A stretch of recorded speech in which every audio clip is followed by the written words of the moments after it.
well done to you guys for choosing a sort of a spiritual type career, an ethical, a moral type thing. You're obviously not here to make $1 million. I take my hat off to you guys for having a crack at this industry. It's great once you get in.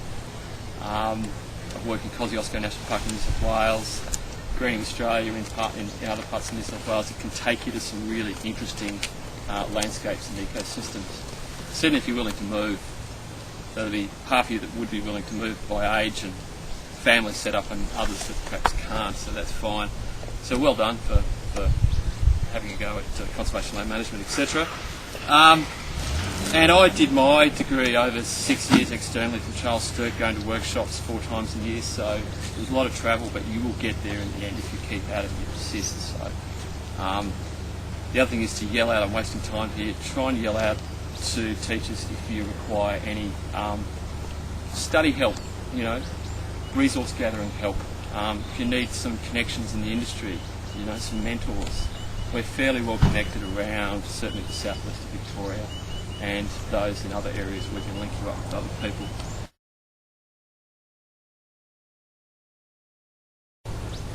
So, digital mapping, GIS. Anybody know what it is?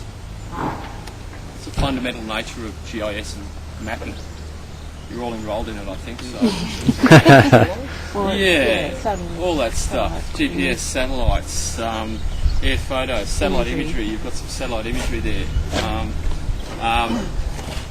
The beauty of GIS these days is it's all digital. We used to have overlays, clear overlays on maps.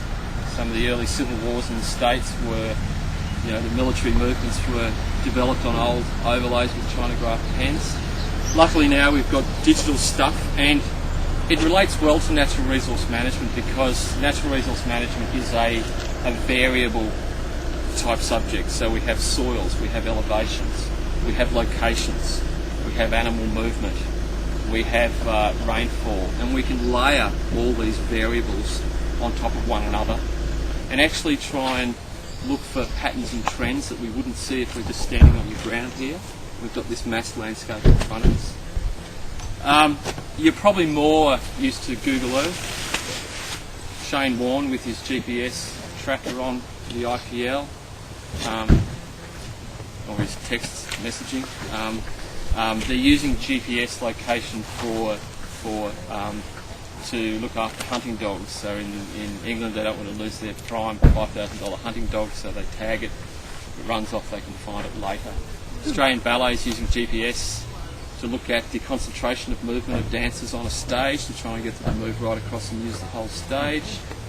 The fire scan plane points a rangefinder at a fire down on the ground, and that GPS location is immediately sent back via the web to Christine Nixon while she's having her hair done, and those areas can be targeted for backup and sort of control of fire. And it goes on and on and on. Parents in the States now can have their kids' phones GPS enabled, so they know exactly where they are. Small scale, large scale. That's right. So we're looking today at GPS data collection. Now, this is only one part of collecting data that slides into your GIS. Later on in the year we use the software. If any of you have looked at those notes, don't panic about purchasing software. It's on computers in Glenormiston, Hamilton and Warrnambool. I'll have to talk to some of the people who are further out of area than that if you want to actually get to use that software. When I went through uni, they said to me, if you know anything about fire, water or GIS and mapping, you'll be working in the industry within a few years. So that still holds true. There's a mass shortage of digital mapping people. Females tend to do better because they're a bit arty and they produce nice stuff, whereas guys tend to just, oh yeah, that's good enough sort of stuff, and I'm one of those people too.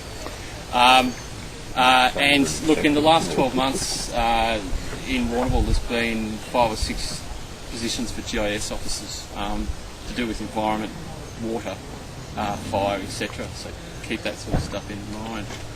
Even local government too, certainly. Yep. Mapping roads and drains and things like that. I'll leave these with Bill.